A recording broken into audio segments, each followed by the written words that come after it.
乌龟和小鸟。下面我将为您讲述一则寓言故事，并解析其寓意。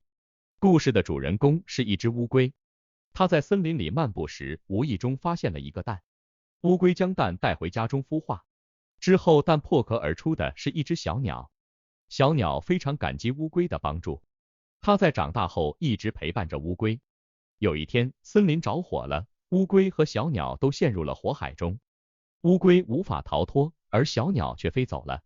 小鸟回来时，发现乌龟已经死了，它非常悲伤。然而，小鸟也发现了一个重要的事实，它的翅膀给了它逃脱的能力，而乌龟没有翅膀，所以它无法逃脱。小鸟意识到，每个人都有自己的能力和价值，而这些能力和价值在不同的情境下可能会得到不同的体现。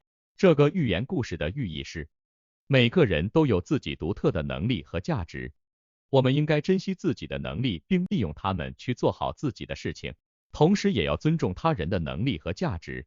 当我们遇到困难时，我们应该尽力去利用自己的优势来解决问题，而不是盲目的跟随他人或者放弃。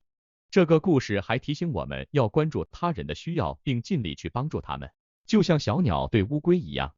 最后，这个寓言故事告诉我们，每个人都有自己的命运，我们应该珍惜自己的生命，并尽可能的去发挥自己的潜力。